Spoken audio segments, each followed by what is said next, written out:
no stranger to Kentuckians, and I consider her a very dear friend of mine. Renee Shaw has worked at Kentucky Educational Television for the past 15 years. Renee, you don't look old enough. Starting as a public policy reporter and associate producer, Renee launched the first statewide minority affairs program, Connections with Renee Shaw, in 2005, which still airs weekly on KET. In addition, she is producer, managing editor, and host of KET's legislative coverage. I think we've all watched her. Co-hosts election night coverage, hosts KET's health series, and produces numerous other issue-centered programs. A graduate of Western Kentucky University, Renee travels across the state moderating public issue forums and speaking about diversity, media, political, and state legislative matters. Please welcome my friend, Renee Shaw.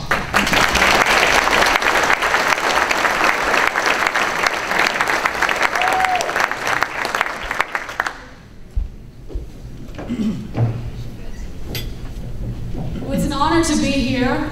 KET, we've got another big obligation going on tonight, and that's no one to be looking at their mobile devices, but the Ben Chandler Andy Barr debate will be happening shortly. But it's my pleasure to represent KET tonight on this very important topic. I've worked with Karen and Van Ingram in the back, and several of you on this issue of prescription drug abuse, on meth addiction, through our series Health 360, and we will yet again visit that in December. So from all of those who work at KET to deliver the programs that you count on, that inform you about health issues, inform you about addiction and recovery, and the things that really ail us, we are just delighted to represent KET tonight. I'm not going to take up much time, and I'm going to go ahead and invite the panelists, the big heavy hitters, to make their way toward the podium so we can get started, because you all came to hear them, not me. And we do know that this issue of prescription drug abuse, of meth addiction, and other substance issues really plagues Kentucky. We heard First Lady Jane Beshear talk about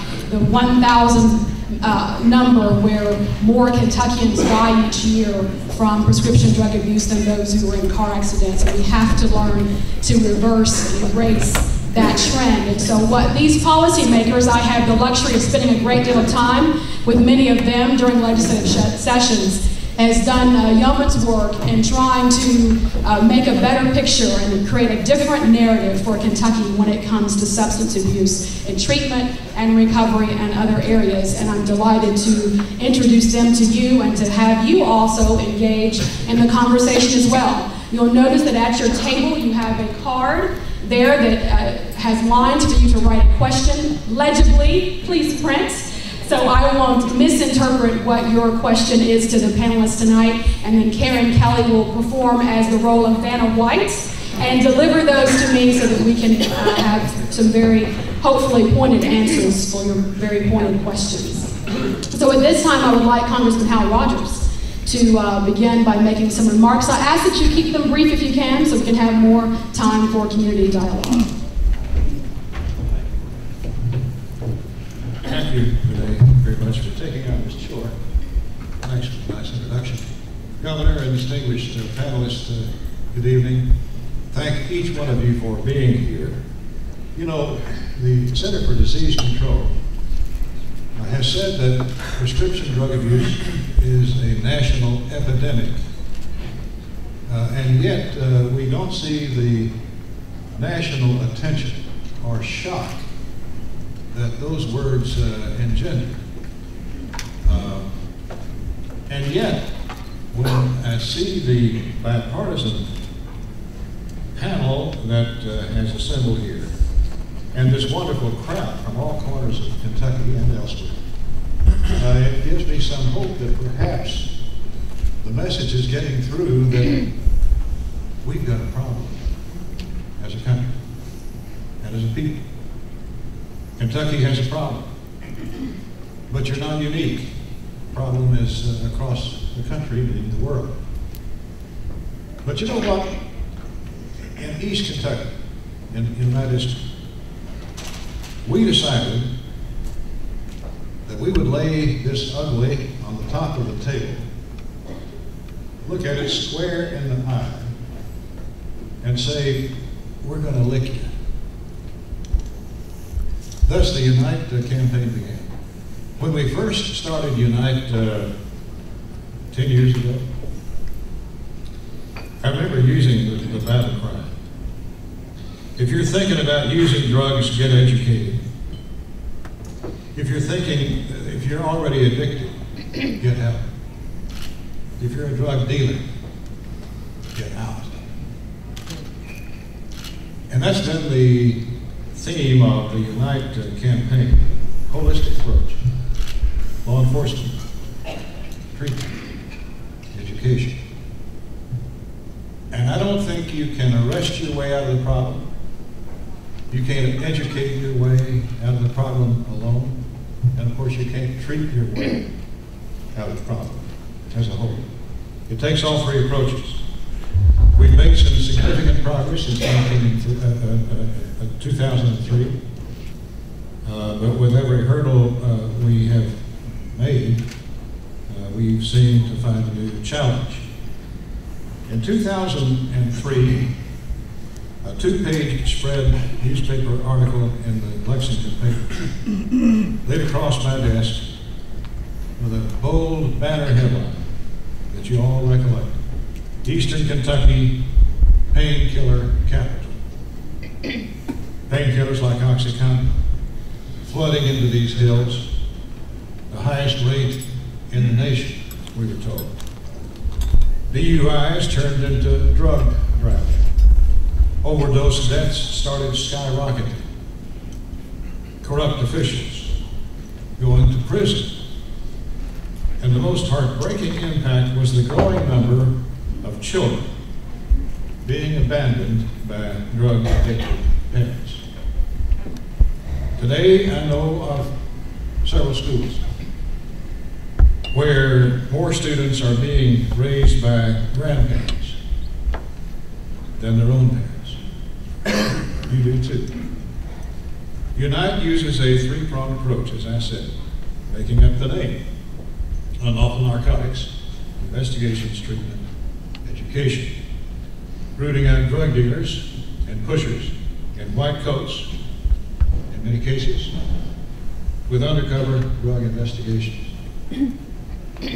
At first, I thought when we came out with the program that the solution would be if we could just arrest the pushers and get them out of town, the problem would be solved. Oh, how naive. Because we discovered along the way there were people innocently addicted, suffering great misery and death. And we discovered too that our young people were not really being hammered with the truth about how problematic these medicines are. But nevertheless, the law enforcement part is a very important part. Dan Smoot, who's the head of Unite's law enforcement operation, where are you, Dan? There he is. Done a heck of a job. Nearly 4,000 pushers are in jail now because of that work. 97% conviction rate because they have the best equipment known to law enforcement. Over 112,000 pills removed. So the law enforcement part is going well, if you want to call convicting people well. Nevertheless, it's necessary as part of the operation, a big part. And then treatment. Nearly 3,000 of the treatment vouchers that Unite offers have been used. As Karen has mentioned, if you're poor and can't afford treatment, and your only problem is the addiction, not a crime, Unite will give you a free voucher. You can spend it anywhere you'd like, any treatment center in the country. And 3,000 or so have been used at a cost of $8.6 million. When we started the United program, there was only one drug court in my district. At that time, 29 counties. Only one. Now we've got a drug court in every county. Drug courts work. It's tough love. But I've been to the graduations and heard these heart-rending stories of people who went to the very depths and came back. And I can imagine the thrill that that judge must have felt when that that cured person turned around in public to the judge and says, "You saved my life." What a thrill that must be. Many of you in this room experience that same thing every day. You who help those in need. And you hear those words or similar words spoken to you. That's the reward.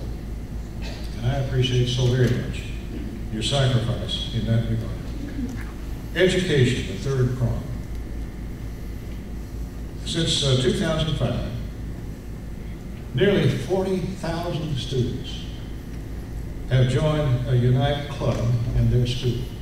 We went to one this afternoon in Johnson County, Highlands Elementary. Huge operation. But we've got to be sure that these young people who are going to be tempted by a pusher or a friend offering a pill, we've got to be sure that they understand what this is all about. And we've got to arm them and their parents to push that pusher aside, and thus the education program. Next month, on November 18th, Unite's hosting a regional prayer rally at 3 o'clock from Pikeville to Corbin to Somerset. Thousands will attend. People of faith have a real need here.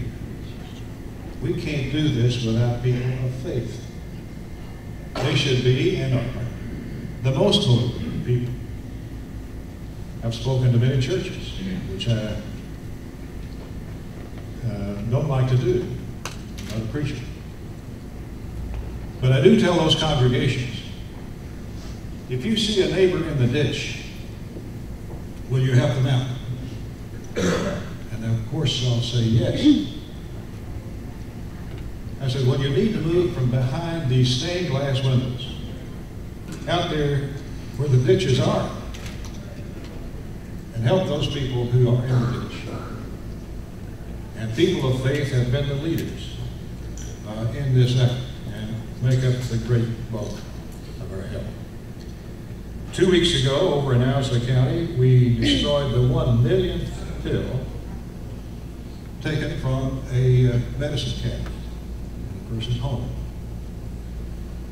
They tell me that most young people who have a drug problem got their start from the family's medicine cabinet. Innocent pushers. You go to the dentist, he gives you a bottle of OxyContin in case you need it, pain. You don't need it. You put it in the medicine cabinet. And unknowingly, you're tempting young people in your home or neighbors to get into the medicine cabinet. Thus the problem begins. The Kentucky National Guard loaned Unite a portable boiler, furnace on wheels. We call it the pill dragon. And Unite takes that pill dragon to all the counties, and we shovel in pills from the medicine cabinet into the pill dragon and burn it up. And 2 weeks ago in Owsley County, we burned the 1 millionth pill since we started the pill dragon. It works. Unite now is a national leader. Last April, Unite put together and hosted the first ever National Prescription Drug Abuse Summit in Orlando, Florida. 750 people came from all across the country. The DA in LA, the Surgeon General, the head of the President's drug czar, and all sorts of people like that, but also people like you and me. It was a tremendous effort to spread the word across the country about the problem with prescription drug abuse. It's been a tough fight to get people to realize that it's a real problem that we all have in our homes and what we can contribute to it. Next April, Unite will host another summit in Orlando to make sure the conversation continues between local, state, and federal leaders in law enforcement, treatment, and education. And you're all invited. And I want you to come. You will learn things that you never dreamed of at those summits. As chairman of the House Appropriations Committee, it's It's my chore to examine every dollar that we spend. And we watched expenses skyrocket over the last few years. As you know, our national debt now is growing by almost $4 billion a day. That's $16 trillion. We've made historic cuts in the part of the budget that we appropriate, which is only a third. Meanwhile, the entitlement spending, 2/3 of the federal spending, grows uncontrolled. But we've had to cut. And my job is to work hard to be sure that this national epidemic comes under control, because it is dangerous to our nation's future. I'm indebted to the men you see on the stage tonight. At a critical time of Operation Unite, when federal funds were becoming less and less, these people provided $2 million a year in statements to make sure that the efforts of Unite were not weakened by a cut in federal funds. Governor, leaders in the legislature, thank you for doing a great job.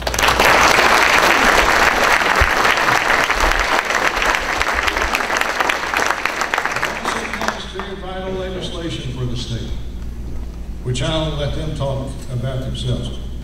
And they continue to support CASPER, our electronic reporting system, highly regarded as the best in the nation, and one of the first, not the first, Dave. You all do a great job. One of my goals has been to help each state set up their own CASPER, prescription drug monitoring program, and then to connect them together so that a person trying to fulfill a second piece of prescription, say in Kentucky, then Tennessee, we would be able to know that Tennessee is hooked into the system, and we would know that that prescription was being attempted to be filled in another state. In 2010, as we all know, Florida became the epicenter for this drug epidemic, in large part because the state did not have a CASPER-like program. In fact, 90 of the top 100 prescribers of oxycodone were in South Florida, Broward County. Pain clinics would be packed from morning until night. License plates from all across the eastern seaboard, many of them Kentuckians from East Kentucky. Not only were dealers and addicts in my region making frequent bus and van trips south, but several budget airlines had instituted direct flights from Charleston or Huntington, West Virginia, to Broward County. We call these flights the OxyContin Express. We had Eric Holder, the Attorney General, testify before my committee at the height of the OxyContin Express. Governor, you recollect this. And I said, General, what are you doing about trying to stop the flow of prescribed medicines illegally from Florida to my district, killing my people? What are you doing about that? This is an interstate problem. We can't stop it. Florida can't stop it. It takes the federal government. What are you doing? And I said, what are you doing about the problem in Broward County, Florida, where 9 out of 10 prescriptions in the country were being issued for OxyContin, just from one county? I said, what would you do about Broward County, Florida? I said, can I spell that for you? Well, it was a rather heated exchange. About a year later, when Florida really got with it, the governor came around to Florida. The U.S. attorneys became very active under the general's leadership. DEA, FBI, all the federal agencies pitched in, along with the Attorney General of Florida and the law enforcement people in Florida, and they made some tremendous progress. I got a letter back from the Attorney General describing what they had done and how they had done it. And at the bottom he wrote in the PS. He said, I learned how to spell in Broward County, Florida. And indeed they did. Because since Florida has implemented this reporting system, the number of Florida doctors in the nationwide list of the top 100 purchasing physicians dropped from 90 to 13. So they are making progress. Let's not forget about the powerful makers of these medicines. When I first started this fight in Congress years ago, I dragged in Purdue Pharma executives, the makers of OxyContin, before the Justice Appropriations Subcommittee, and grilled them on their marketing practices to unsuspecting doctors at that time who didn't fully understand the powerful drug OxyContin and pain clinics, especially in rural areas like mine. Purdue Pharma eventually pleaded guilty to criminal activity in misbranding OxyContin. But the damage had already been done because we had addicts already. But it cost Purdue and its executives $635 million in fines. Hence, but a drop in the bucket compared to their revenue. I continue to press the FDA. I had the director in office about a month ago for another time on a new policy to ensure that pharmaceutical companies prove the medical benefits of their narcotic drugs, that outweighs the risk involved with these very powerful drugs. Further, I've complained very stridently that FDA should be more closely guarding the prescription guidelines for these drugs. I've tried to get FDA for probably a dozen years now or more to change the rules under which OxyContin can be prescribed. Now a doctor can prescribe OxyContin, this very powerful, addictive drug, hard to kick the habit of. They can prescribe that for a toe ache, a minor pain. It should be restricted to severe pain. It's a great drug for terminally ill patients. It's a great drug, time release for people in severe pain. But it's extremely addictive. And I'm trying to get FDA to change that rule. But so far, they don't think they have a guy. As we've learned with Unite, one of the most important keys is education. Congresswoman Mary Bono Mack from California and I established the Caucus on Prescription Drug Abuse in the House to educate leaders in Washington about the constant trending in drug abuse and policies that need to be addressed. It's our responsibility to stay informed.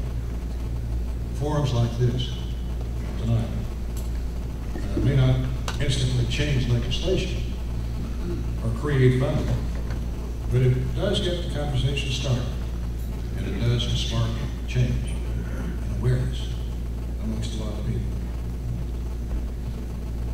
When the First Lady reminded us a few minutes ago that more people are dying from prescription drug abuse than car wrecks, and CDC says this is a national epidemic,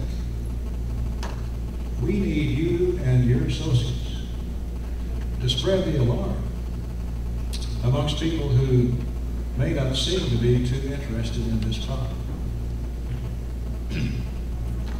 But with Kentucky Recovery and Unite and all the other organizations that are represented here tonight, I think we're making a good start.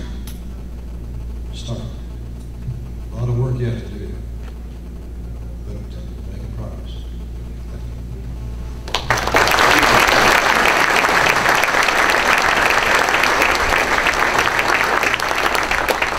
Thank you, Congressman, Mr. Chairman. If I could ask the governor and our legislative leaders to try to concentrate their comments on House Bill 1 and to talk about of all the good things it's doing with 10 of the 44 pain management clinics leaving the state. There are also some kinks to be worked out. Doctors are complaining that the process of CASPR and other regulations are too cumbersome.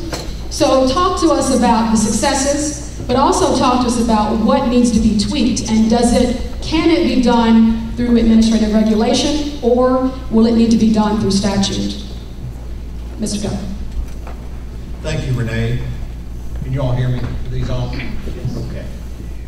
Let me share with you a little bit about a particular part of the drug problem we have, and that is prescription drug abuse.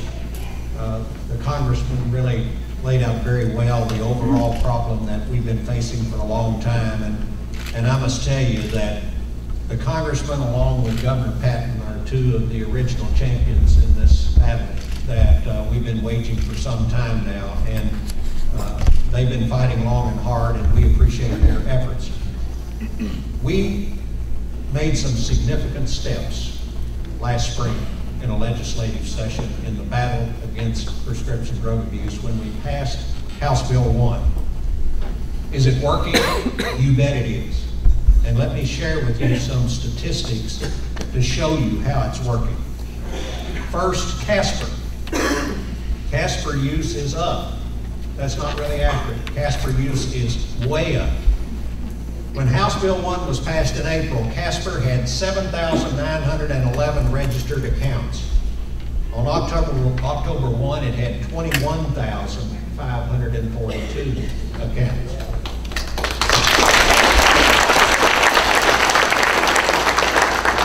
A year ago, medical providers were requesting about 3,000 Casper reports a day. Since July 20, medical providers are requesting about 20,000 Casper reports a day. Clearly, a huge number of our physicians are now using Casper. And 90% of those Casper requests are answered in less than 15 seconds. Well, this is not an inconvenience for anybody. Secondly, drug use is dropping. In 2011, these figures amazed me. In 2011, 219 million doses of hydrocodone were dispensed in Kentucky. Folks, that's 51 doses for every man, woman, and child living in Kentucky. That's ridiculous. And we all know it's ridiculous. Nobody can say that that's appropriate in terms of medical use. The good news is that from August 2011 to August 2012, and of course, there's a very short time period of that where House Bill 1 was actually in effect. Hydrocodone prescriptions have dropped 7.5%. Likewise, oxycodone prescriptions dropped 6.4%. Xanax is down 9%. Oxymorphone, also under the brand name Opana, down 38%. Good doctors are using Casper, reviewing the reports, and making changes in patient treatment, and patient care is improving. Thirdly, we're cracking down on those whose motivation is profit and not patient care. As of 2 weeks ago, 10 pain management clinics had shut down rather than abide by new regulations that require medical oversight. That ought to tell us something. All told, there were 44 facilities identified as pain management clinics at the start of 2012, and 18 have closed or have discontinued pain management services.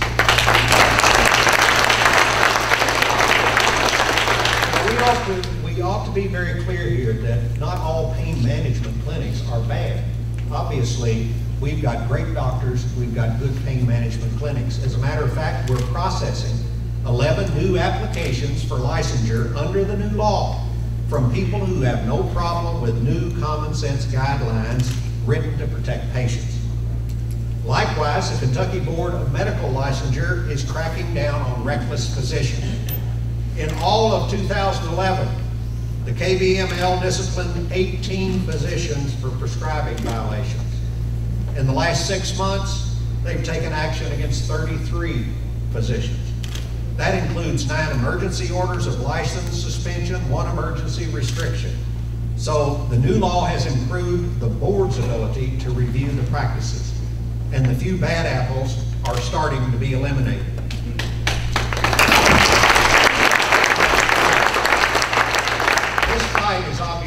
not over. We're still facing heat from a few doctors who say the new law is too much trouble or too strict, and from one or two legislators who may see the opportunity to score some political points with the well-funded medical lobby. Well, let me tell you something.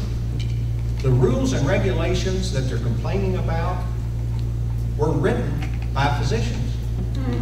They were written by the Board of Medical Licensure for the most part. The answer to this is simple. No legitimate doctor who is practicing good medicine has anything to fear by House Bill 1. And no patient with legitimate pain needs should have a problem getting the pain medicine that they need. We've been very flexible during the break-in period. We're still being very flexible. We've got a grace period for medical providers to get used to the new regulations, and we're going to continue to be flexible.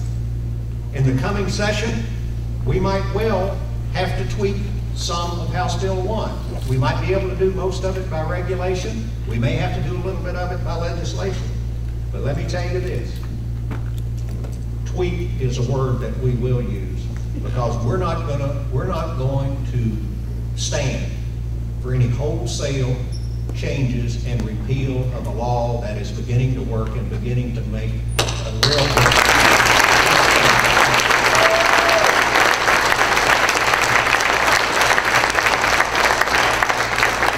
In conclusion, let me just say we're not going to go back to the day when we had a prescription playground here in the Commonwealth of Kentucky.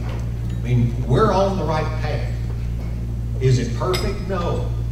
No legislation this comprehensive is ever perfect. Do we need to make some changes? I'm sure we will. But by golly, the intent is there, it is working, and I know that everybody up here who worked so hard with this, and I'm gonna tell you something, you've got some real champions up here, because these folks had to fight a real battle to pass this bill. This was one of the hardest pieces of legislation that has ever been passed in the General Assembly. Speaker Greg Stumbo sponsored this bill. And in the Senate, Robert Stivers stood there and made sure that we got a bill out of the Senate.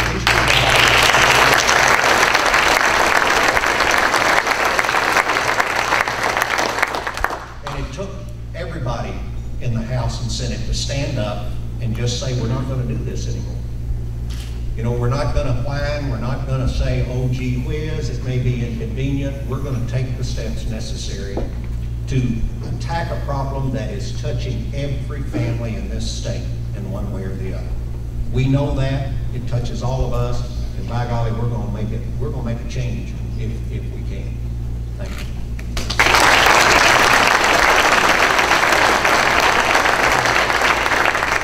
Thank you, Governor. Next, Senate Majority Floor Leader for the time being, Senator Robert Stivers. And by the way, your questions should be limited only to tonight's discussion, not about any other political matters that you might be interested in, even though I have some of those myself, but I'll reserve those for a later time. Senator Stivers, can you make some assurances tonight that in your chamber that you will protect the integrity of House Bill 1, as the governor just mentioned, and refuse to go along with any wholesale changes or repeal of the bill of the law as it currently stands? Thank you, Ms. Shaw, Congressman, Governor, my other colleagues. You tell me that I'm only going to be, or thinking I may only be the Majority Floor Leader for a short time. Hopefully I don't lose next week. But no, let me just say this. During the session, we're citizen legislators. I practice law. That's my other job, my part-time job. My full-time job, I think, is being in the legislature.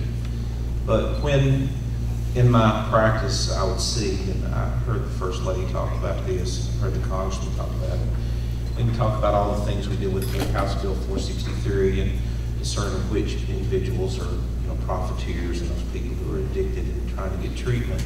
We talk about the cost of this. If you really want to see the cost to society, get over into where I practice a little bit, go into family court and see all the kids that are being ripped out of their homes. Social service having taken these children from their parents, or I think maybe as the Congressman said, seeing grandparents stepping into place of the individuals. I've seen that, and I try to get a grasp on it. I visited the healing place and went through the community and the Independence, and the Inspiration House, in Moorhead. We went through a community project there, a community process. But nothing brought it to light, and I know what your question was at the first of the session this year, and we were dealing with Senate Bill 3, which had to do with precursors to methamphetamine, which is ephedrine and pseudoephedrine. Without that ingredient, you cannot have meth. And that we have 4 times the average or necessary amount that you could obtain without getting a prescription than a person with severe allergies would use in a year. You could get over 108 grams, and we reduced it to 24 grams. The Speaker sponsored House Bill 1, which deals with diversion of prescribed drugs and the overprescribing of drugs. And it was really easy for me and easy to commit to where I want to be and where I think the body will be next year. Because starting at the beginning of that session, I got a call from a close friend and said, you know, a mutual friend of ours needs help with their niece. And fortunately, none of my children have ever had any problem, and I knock on wood. But then as I kept speaking on a daily basis about all the articles that you kept seeing, I came back to my hometown, and it's somewhat dangerous sometimes, I would say, to walk through the grocery store. But a man came up to me and said, he actually told me he really wasn't a political fan of mine, but he was proud of what I was doing, and I looked at him as he walked with me as I got my bread and my milk at the grocery store. The governor and the speaker have heard me tell this story, but I said, well, why are you proud of me? He really didn't tell me why. He said, because of the stands you're taking on the prescription drugs and meth. And I said, well, I understand that issue, but why has it affected you? He looked at me, kind of teared up. And he said, I buried my son last month. That was pretty shocking. And when I repeated that story on the Senate floor, and I repeated it in our press conference with the governor, as I sat down at my desk, I got a text from my cousin that said she needed help getting her daughter into rehab. All on just within hours, you know, days of each other. So when you look at this, and as the governor talked about the decrease and statistics of the decrease, those are there. But I see the anecdotal things that once the anecdote gets repeated, it becomes trend, it becomes something you can quantify. But I've seen those prescription drugs go down. And when you hear things like, well, you have to have a urine test before you can get a prescription, that's false. There's tremendous misinformation about this. You don't have to have this type of test unless you're going to get a prescription for a narcotic that will extend past 90 days. And so the misinformation here is amazing. And if you go to people who are responsible, they'll tell you this is easy to comply with, that on a new patient visit, you need to do a Casper, get their medical records, and do a physical before you sit down and consider prescribing them a drug and advise them. Some of the doctors complained about this, and I thought, I don't ever want to go to a doctor that doesn't do an initial physical on me and get my medical records before they start prescribing drugs. But with these types of things, and I'll finish, you know, we look around here, and the man who saw me in the grocery store, and my cousin, and the mutual friend, nobody pulled out their card to show what their registration was before they decided to sell that child, or that man's child, or the woman or the parent a drug. So when you look here in our area and the people I sit here with, it becomes easily ascertainable to me and a no-brainer to know that the effects of House Bill 1 and the effects of Senate Bill 3 are in the position that the governor has said. There may be some tweaking, but are we going to take a step back when something the First Lady said, that there was more people killed in overdoses and drug-related problems than there were in car wrecks? But let me give you this fact. In the 70s, late 70s, early 80s, the CDC defined HIV as being a national epidemic. In the state of Kentucky, since that declaration, about 2,500 people have died. Half that many last year died of drug overdoses in the state of Kentucky. If we don't forget the political consequences, and I tell the doctors, you've got 6 days left, come on, try me out. I'm here, and if I go home for that, so be it, because not on my watch, as the majority leader of the state Senate, are we going to regress from where we were to where we are. And that's about as clear and simple as you can get it. So if there's any doctors, plain clinic operators out here, I'm standing. If you want to take me out, go ahead and do it.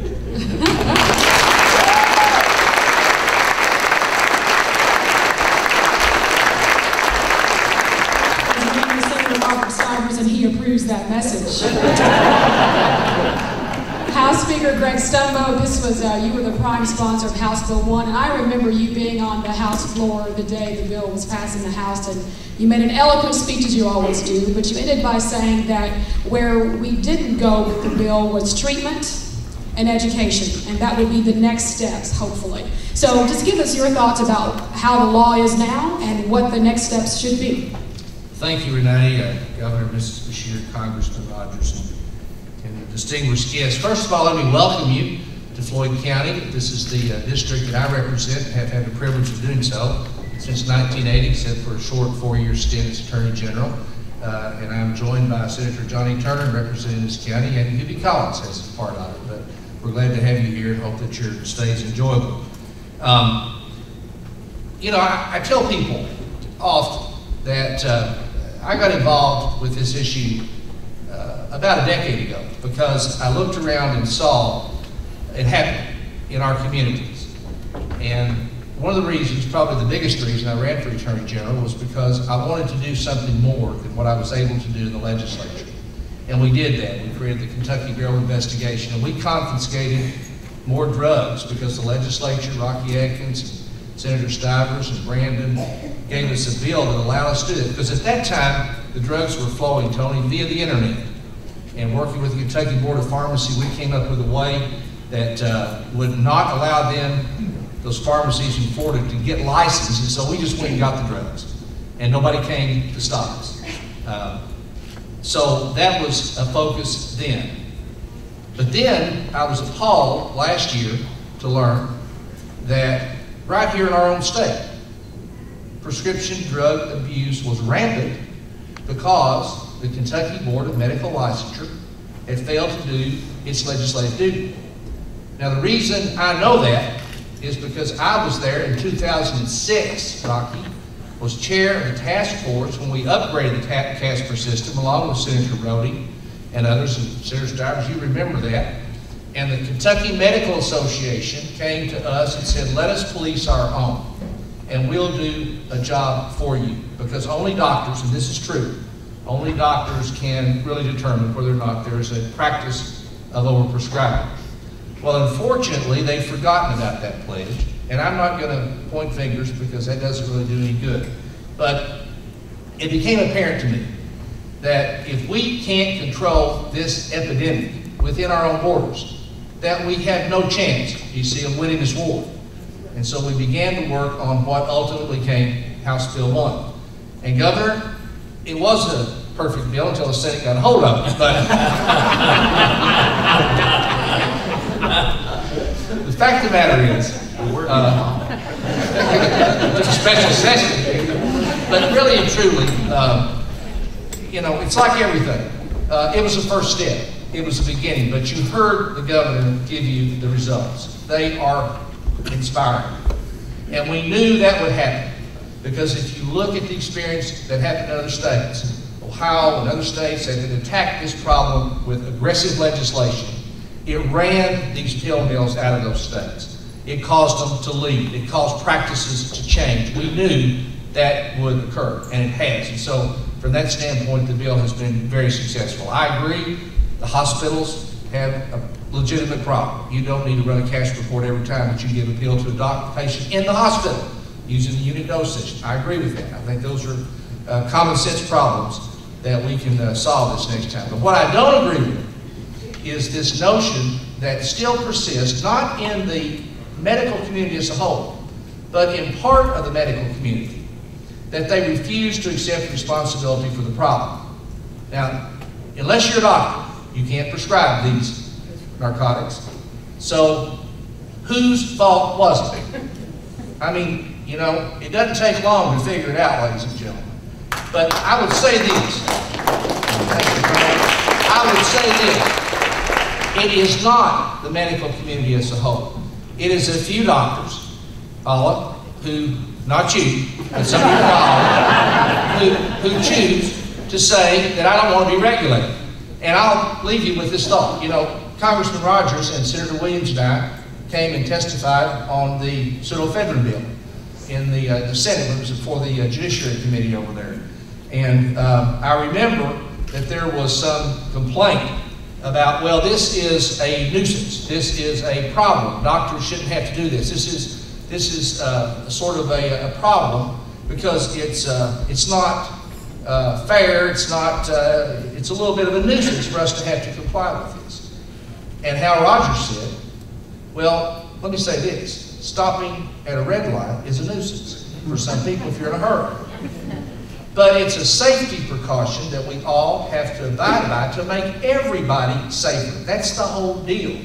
You know, we don't pass criminal acts to punish 97% of the people who obey the law. We pass it to keep the 3% that don't. And House Bill 1 is no different. So I'm not deterred by the little bit of reaction that we've got. I've got some phone calls that I keep on my recorder that are from people who unfortunately have been cut off by their doctors. And it's obvious that they have an addiction. And it's obvious that they have a problem. And they are threatening phone calls in some nature. But that's okay, because it leads to the point that Congressman Rogers made and Renee asked earlier about. You know, as Attorney General, I knew how to put these folks in jail. And Brent Turner knows how to put them in jail. Hannah Melvin knows how to put them in jail. Most of them didn't like it. I will share one story with you. You know, most people put in jail just don't like it. But I kept getting this one guy that would send me a postcard every Christmas card every year. But every year I get a Christmas card from this guy from England. I'd open it up, he'd have a little handwritten note, so wish you were here.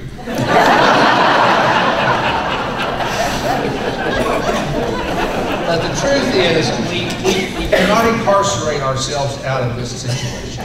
And just as quick as this part of the supply chain stops or dries up, they'll figure out another way to get them in here. Believe me, because it's just a supply and demand thing. And we tell people in the legislature, we all preach this. The war on drugs, the battlefield constantly changes. And so you can't be satisfied with just one bill. House Bill 1 will solve a problem for a while, but then there will be another problem that needs to be addressed. So it's going to take constant vigil from the General Assembly, the members of the General Assembly, and it's an education process for them. But we have to have a treatment and education component if we're going to, as a society, work our way out of this situation. We have, in Kentucky, it is estimated either perhaps 250 to 500,000 addicts. We have less than 2,000 beds, I believe. Conservatively, say that 10% of those people would respond to treatment. So it's obvious that we have to reach out to our faith-based community. We have to reach out to Community Act people who want to help. Every time I go and give this speech, you know, as Attorney General, as a state legislator, I say, look, you know, if your family has been touched by this scourge, don't be embarrassed, because mine has. And I bet you if I had asked you to raise your hands, almost every hand in this room would probably go up. So it's something we have to work ourselves out of as a society. It's going to take funding, and that's the next critical step. I believe a constant source of dedicated funding. The General Assembly needs to provide for a constant source of dedicated funding so that we can build the treatment facilities and engage in the long-term educational programs that will ultimately solve our problem. But it is not a simple solution. It is not a quick fix. It's not a short fix. It's a long-term solution. But I appreciate all of you coming here tonight because I know how dedicated you are to solving this problem. And as long as we can continue to get good citizens like you involved in this process, we will win this war. Thank you.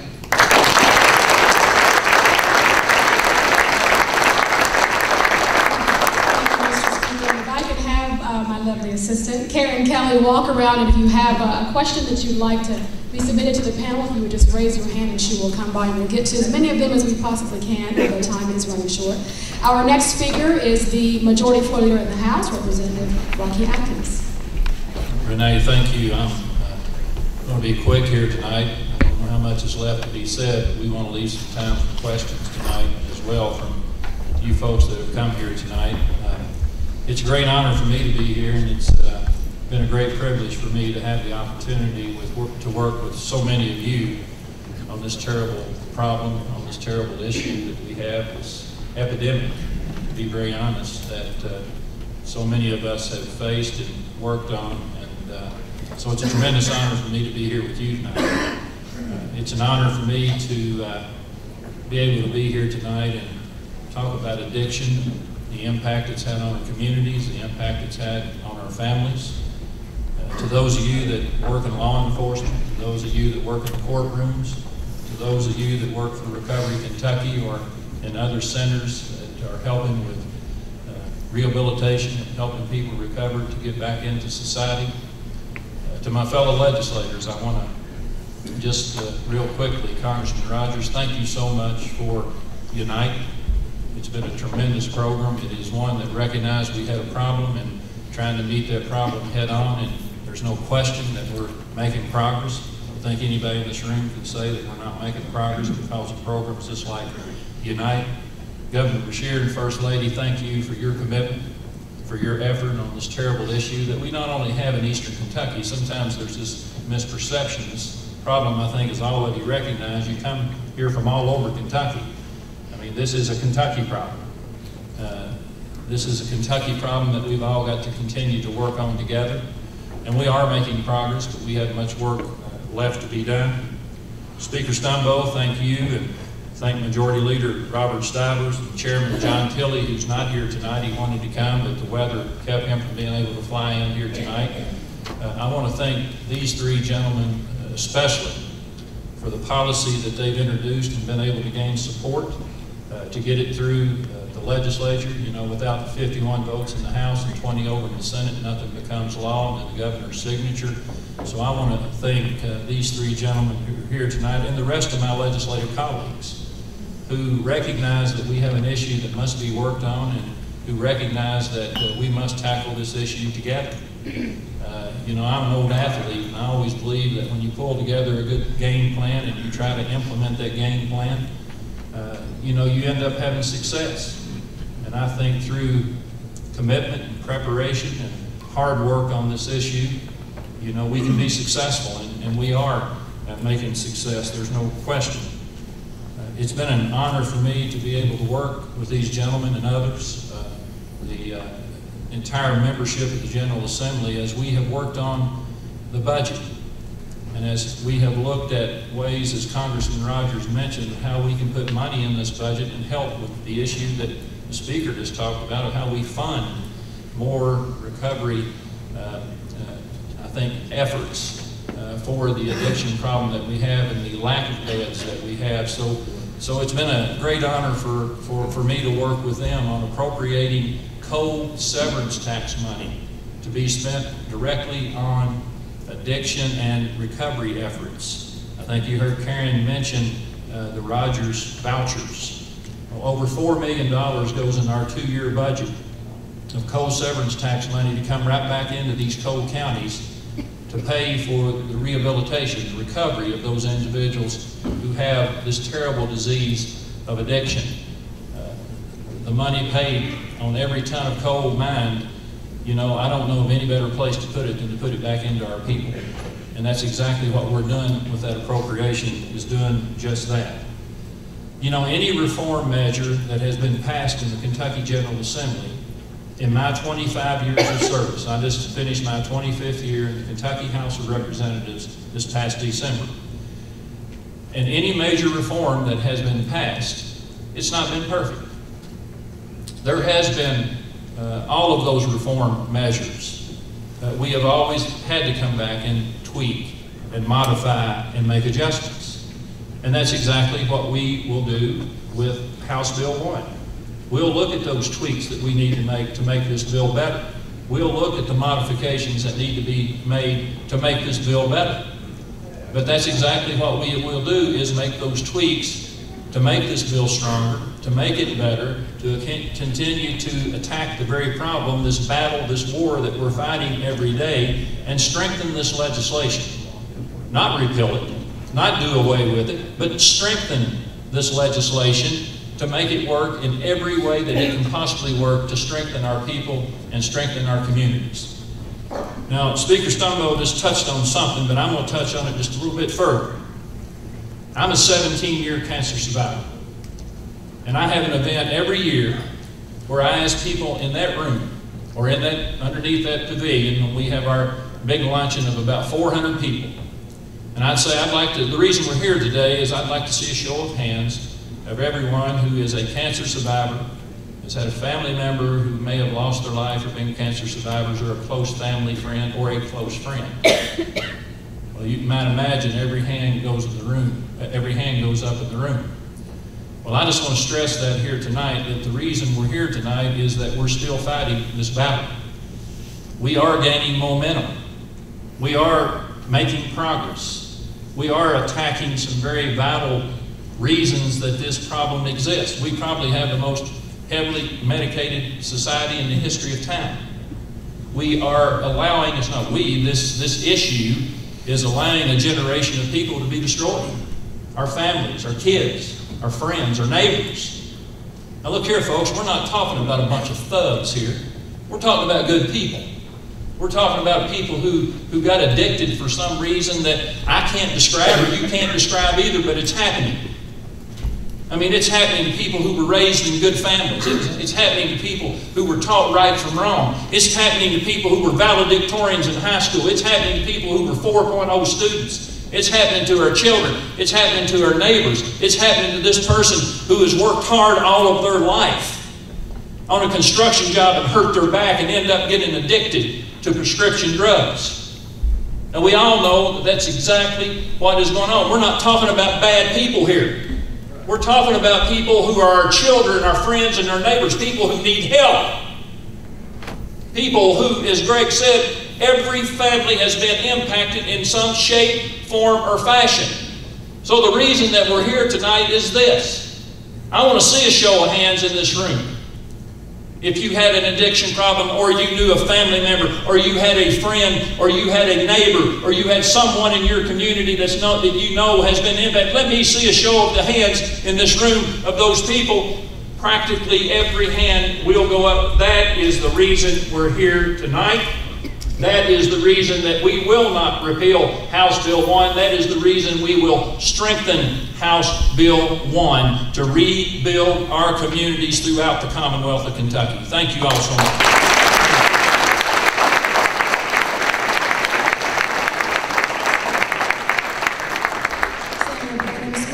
You have the pleasure or the unfortunate task of going last, but we know that you can bring home the message, so proceed. Very good. Thank you. First, I'd like to thank everyone for your attention for being here this evening. It says a lot about you personally and about the cause, and certainly something that's so important to the state. But before I start, I'm going to be a little bit like Mark Twain. Before I speak, I want to say something important, and that is I want to thank the people that did the music for us tonight, the entertainment, and the food was fantastic. Let's all please give them.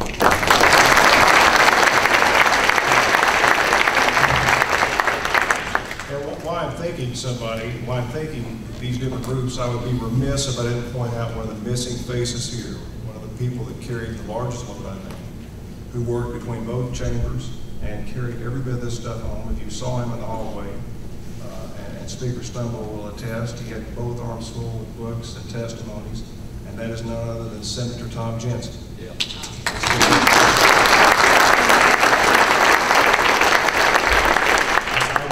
you, Tom is one of my closest friends, and I can't imagine that the Speaker would have found a better companion to work on this piece of legislation and took it home. At times, for those of us around him, he actually got too close to the issue a lot of times. I think it just became such a burden on him. When you were awakened to the disaster that had befallen us and we were asked to fix. Now, in 20 years, I have been called a great many things. I have been called commissioner, I've been called representative, senator, but my most important thing is being called dad. Like many of you, I have 3 children, and they're the most important thing in my life, and they shape many of the decisions that we make. They shape, obviously, all of the men and women that are in here that are in leadership. As you sit in these committees and you get ready to cast your vote, I can promise you that is on the back of your mind. Is this going to be a decision that's going to have an impact?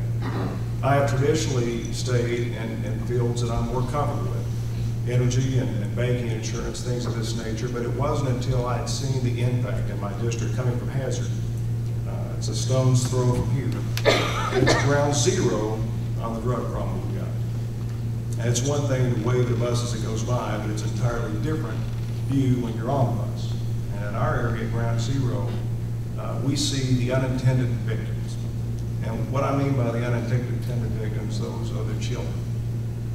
And when you see these children, and you may think that you're pretty smart, went to college, your wife went to college, and you've invested a lot of time in your children.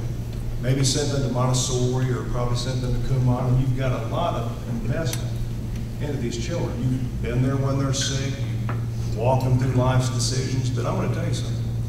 One of the most important factors in their life is that child that sits next to them in that classroom. You have absolutely zero impact on that. That's how contagious drug addiction is. It spreads right underneath of our eyes in a way that we can't stop it.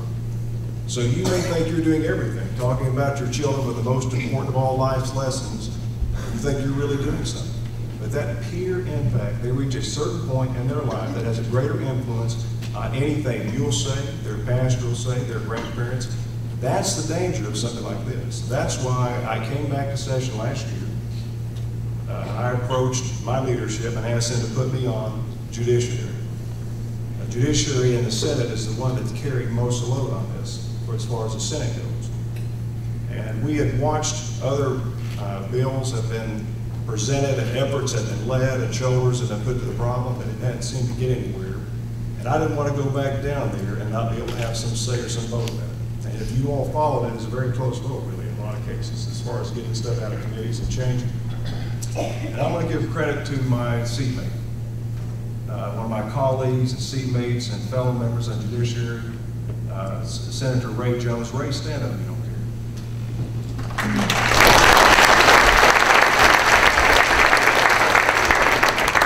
I will tell you, it sounds funny now, but I don't know how many times Ray and I quit and walked off this committee and said we weren't going to be involved with it, and got out of there and said you all solve it. And I know Tom probably quit a couple times. I think the Speaker came over there a few times. We weren't sure this was going to pass. There were so many different views and so much bad information. There were so many people that had their hands in the pot, that had their intentions that were somewhere else other than the children. And what I'd like to share, let me share a story with you. I think the critics of House Bill 1, and this is just Senator Smith's opinion, they've just not listened to the details. And my son, Houston, had been playing in the yard with some of the neighborhood kids. They were playing baseball. He comes in the house, leaves the door open, throws his baseball glove up on the counter, puts both his hands on the counter like that, and leans back, and then leans forward with his head, and he said, "Dad, what is it called when two people sleep in a room together and one's over top of the other?" And I thought, this is going to be one of life's great lessons right here. So I thought about it for a while, and I thought, you know, I want my children to be smart. I want them to have an understanding. I don't want to cast any kind of dirty line on something if he's got a legitimate question here. So I said to him, I said, "Houston, that's called people loving one another." He said, "Okay." He got his glove, hit the refrigerator, and walked back out, leaving the door open. He hadn't been outside 15 or 20 minutes when I noticed the neighbor was over in the yard, and she took her two kids and went home, and Houston came inside. He was very mad at me. And he said, it's not loving one another, Dad, it's called bunk beds. So I think it's important. And if I had taken the time to listen to what Keisha was asking me, I probably wouldn't have had as much pride with it, and I wouldn't have had to call the neighbor and try to explain the conversation. I think the critics here have got this wrong. I think that they know there's a problem. There's no foolish nonsense that they don't understand. They live in these communities. They've seen the numbers. It's undeniable. It's hard to shake this one off or pretend like you don't see it. And they know that something's got to be done. And I will tell you, we waded into this thing with the best intentions. And that's not always the case, folks. There's a lot of legislation down there that I'm of the opinion that we can do without. I believe that people will be surprised how much government you can live without. But this is a case where it was needed. And the men and women that worked on this did it in such an honorable way and had so much skin in the game, it became so personal for many of us. And while this is not a perfect piece of legislation, nobody up here is saying that it is. There will be changes. There's already changes that are afoot as we speak. And the most important thing is trying to educate those who have issue with it. But for us to not wind up like me in the living room giving advice, for us to also listen to what they've got to say. Because I don't want to scare people in my community who really need it. I don't want to frighten someone out there who has to take pain medicine because of some illness that they can't control to get to a level of comfort to where they can go about their lives. That's not what any of us intend to do. Deny those who actually truly need it. We're trying to get the weeds away from the flowers, and sometimes you do get close, and there's an occasion you'll pull one out, I know. But that's not the goal here, and those things can be fixed. That's exactly what you'll see as we go back into session. But there's a level of commitment that I think has risen above this independent state level. It's risen above the institution of the House. It's risen above the institution of the Senate and even the governor's office to the point that the rest of the nation watches what we do here. Isn't it nice to have them watch us for something positive? Doesn't it feel good to know that we are the ones that are putting together something that other people need so desperately, but yet they have not been able to solve it for themselves? And I think as the rest of them wait, I'm very proud to tell you that we will go back. You'll see a bipartisan effort to solve and file down some of the errors of this to make it much more palatable, because that's the overall goal. And I think that my encouragement is for both sides, for the doctors that haven't listened exactly for what we have to say, for the misinterpretation for each side to soften itself a little bit so we can see that the overall goal is for those children in the classroom. Because there's a sense of innocence that gets lost. You know, Houston, my son's character, I had him at the zoo and we were walking along and I was distracted with something and he said, "There's a frickin' elephant." I said, "What did you say, young man?" I was really offended for him as an 8-year-old to say that. I said, "I want you to come over to me." I said, "Where did that come from?" He said, "Sit right there."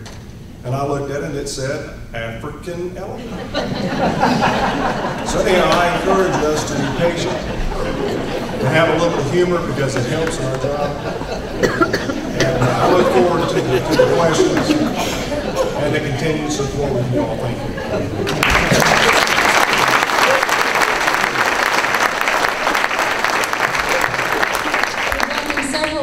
Questions, and each of you don't have to answer every single question, so we'll say that we'll try to get to many as we can. The first one is, what would be your solution to the problem of the military hospitals and VA hospitals, doctors prescribing medication, specifically pain pills to veterans who are also getting them from private doctors? Do they not participate in CASPR? So a veteran could get these prescriptions from all 3 sources at one time, more tax from the VA, from Fort Knox, and from a private doctor, creating a 75-year-old addict. Yes, Congressman. A young man came to me, a veteran, wounded veteran from New York. He was in an explosion, and one eye was completely blind. The other eye was injured. But he could still see. Congressman, if you don't mind pulling your mic a little closer. Thank you.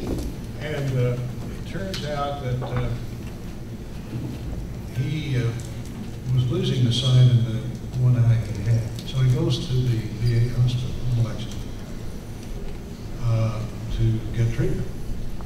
Well, the doctors at the VA hospital in Lexington could not find his records when he was treated in Germany in active military after his injury.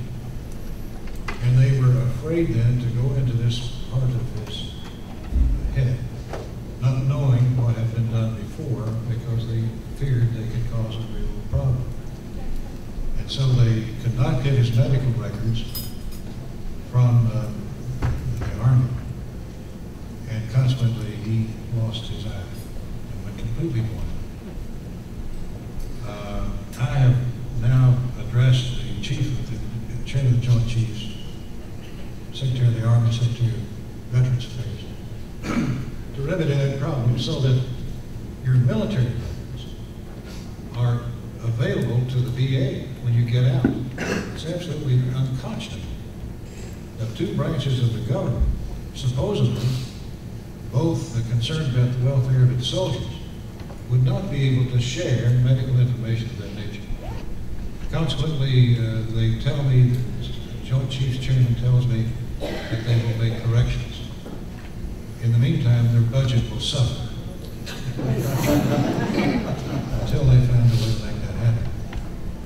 Now, also, I've written the Chairman of the Joint Chiefs and all of the secretaries of the military branches about drug abuse in the military and the huge increase in suicides that you've read about in our active military and veterans.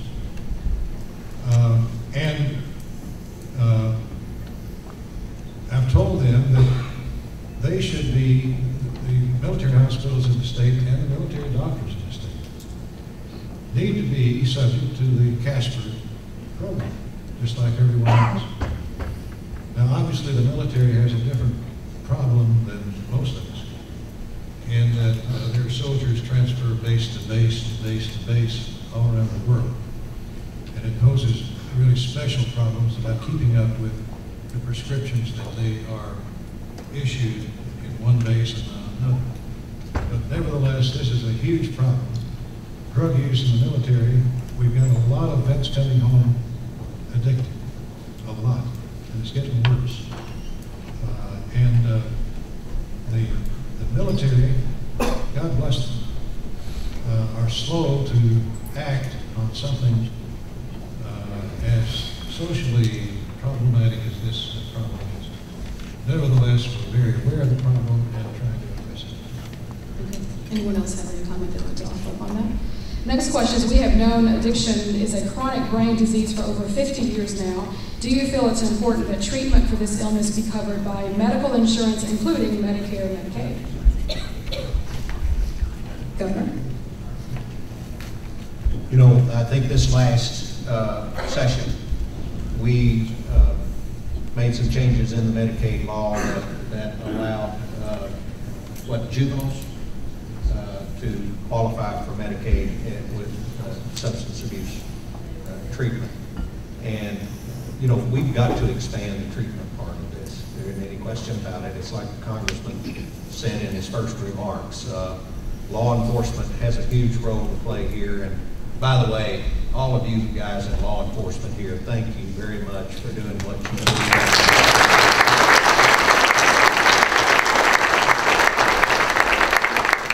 But we all know that, you know, we can arrest addicts, we can put them in jail, and if we don't give them treatment, by the time they get out, they're going to be coming back in jail again, and it's going to be a never-ending revolving door. And we've got to provide more treatment out there, and it costs money, and we know it. And it's not going to be all government. As the Congressman said, you know, you've got faith-based organizations, you've got private organizations in the private sector, but it's got to expand because this problem has expanded a lot faster than the treatment available. Anyone else care to comment quickly? If not, we'll move on to another question. This was directed toward the governor, but others could comment if they so choose. We're now seeing children cared for by their great-grandparents or grandparents due to parents and great-grandparents being on drugs potentially we have a generation that we will not have because of this. How will Kentucky handle this challenge? Well, we have right now, I think, a law in the books that allows under certain circumstances grandparents to have visitation rights and custody rights. I think there was just a case in the Kentucky Supreme Court that put some limits on that law, but we do recognize in Kentucky that other family members have to step in from time to time and help do this. That 43270 KRS, some of us are familiar with, it allows what's called a de facto custodian, de facto parent. That if an individual who is not the biological parent steps in for a period of 6 months for a child under the age of 1, or for a year for a child over the age of 3, then they become and have the status within the court's eyes of being the de facto, the in fact parent of that child.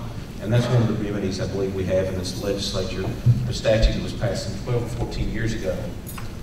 So that does give the ability for a grandparent or someone else as a aunt, uncle, friend to step in and have that ability to deal with the issue. Next question is, at present, Schedule 3 and 4s can be phoned in by people representing themselves as nurses, etc. How do we stop that? At present, Schedule 3 and 4 drugs can be phoned in by people representing themselves as nurses, etc. How can that be stopped? And is that the case, first of all? Now, that's not true. They have to have a prescription, and it has to be written by a doctor who is licensed and has proper credentials to write prescriptions for scheduled narcotics. Not all doctors have to have those licenses. Some doctors, because of the nature of their practice, don't write narcotic prescriptions, Paul. I think I'm right about that.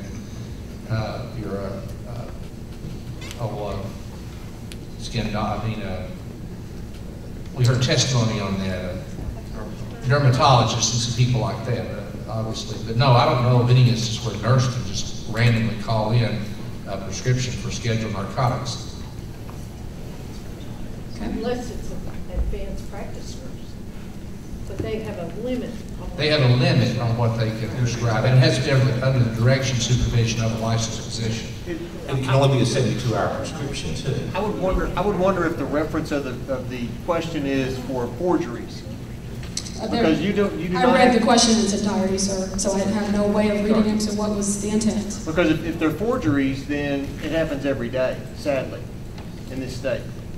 That once the prescriber designates, can delegate the authority to an individual, whether they have a high school education or they have, a registered nurse or anybody, to call in a prescription today. Any feedback there from the panel? And thankfully to these people, we do have things in place presently that cut down on forgeries, but we still have an issue out there. Well, forgeries or holding yourself out to write a prescription when you don't have the license to do so are subjecting those people to criminal charges. Correct. So obviously there's a remedy for the law. Thank you, Mr. Thornberry. Your pharmacies won't accept calls from nurses for 3s and 4s out there. Yeah, I've never heard of that before. Only 2. She said, if you couldn't hear, that the pharmacies will not accept Schedules 3 or 4 narcotics that are called in by a nurse. Schedule 2s, which are sometimes like cold medicines and things like that, sometimes they allow coding, to go ahead and do that, and then they follow up with the paperwork. Renee, I might add, I don't know if it's one of the questions, but I think it certainly serves us to talk about it, are the synthetic, the new synthetic drugs that are out there, the bath salts that we've seen plague this region, the synthetic marijuana that seem to be plaguing our military. We had a situation where they could take the synthetic marijuana liquid and put it on tobacco and take it abroad with them when they're deployed. And the thing about this is it wouldn't come up on any test. You can take this stuff and drive a bus. And so we've dealt with these drugs, as the speaker said, come in waves. And we just recently dealt with synthetic marijuana. We just recently dealt with bath salts. There's a new thing coming out called mosquito repellents. So the underground chemists are busy, and there's an ample market out there. As we crack down and have success, and we have, I'll tell you the most important thing to take away tonight is the behavior is changing on addictions. We have anecdotal evidence that proves when people walk into these clinics and they see that we do check Casper, people are getting up and walking out of clinics. That's a fact. So we know there's being some change out there, and the behavior is slowly starting to change, but it could be driven underground with these new synthetic drugs that are out there. So for our law enforcement, they're stretched even thinner, because now not only are they watching at the pharmacies, but they've got to check these head checks. We're just seeing a lot of that in our area now. Hydrocodone is now the most abused pain reliever, next to oxycodone.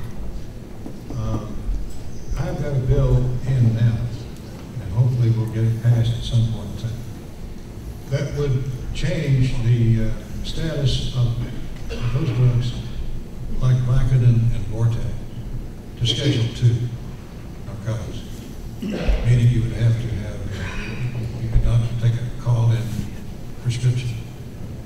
It would not be able to be refilled after 90 days. Not an automatic refill. But, you know, like the governor and others have said here tonight, from day to day, year to year, month to month, the drugs under abuse change and move around. OxyContin is no longer the worst abused drug that we have. It was, all it was really for a while. But we need to be sure that these dangerous, not dangerous, that these drugs that are easily abused and hard to kick, like Vicodin and Vortec, need to be controlled, and they're not. Last question of the evening, gentlemen. We've had some really good ones and a lot we didn't get to, but I think this is a good one to go out on. Do you feel that providing vocational training at recovery facilities to allow former addicts to get real job training is a worthy investment? Why or why not? Well, we definitely need to provide more than just treatment of getting yourself on your feet. Part of that is getting yourself a good job, getting yourself back into the workplace. And we have begun dovetailing our community and technical college system for those kinds of programs, our high school systems for those kinds of programs. And that's got to be part of the holistic approach we've got to take to get people back on their feet and back into society. Renee, I was just throwing here, my wife and I have a sailing school in Hazard, Kentucky, believe it or not. And we take children, at-risk children, that are in families that are dealing with this issue, and we, for free, send them through a sailing academy we created. And it's fascinating to see how these kids have responded. We take kids that have been in hostile households, children that usually don't qualify for the program. We've had somebody's put hands on them or physically grab them, but we spend about 3 months out of the summer putting these kids through a fantastic program, teaching the fellowships of sailing and seamanship skills, and it is amazing. WYMTV, I will give them a shout out, that came with us and did a fantastic coverage of that, because I don't think anybody's ever seen a sailboat on Carr Creek Lake. But it shows you that we can do a lot of stuff up there, but you as an individual have just as much responsibility in getting involved in doing something like that. In our school, if you want to volunteer, if you have kids that are interested, contact me. We'll take any volunteers we can get, and we'll take any children that you have in your region and put them through our program for free. So I think it's tremendous help for these kids. I've watched it. We've seen them turn around, and every year they want to try to get back into our program. So they think about it. Yeah, great last words to end on. Please give our panelists and high school.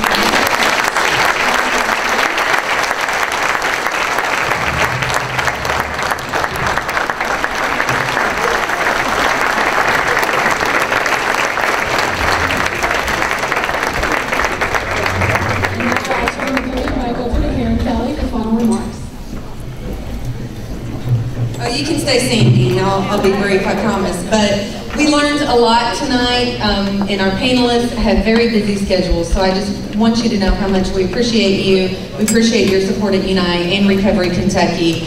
And it gives us something to think about during the next legislative session. So stay in contact with your legislators and support really good information. But ultimately, remember, we raised $175,000 to help individuals and communities tonight that will help hundreds of people. So thank you for your support and safe travels home.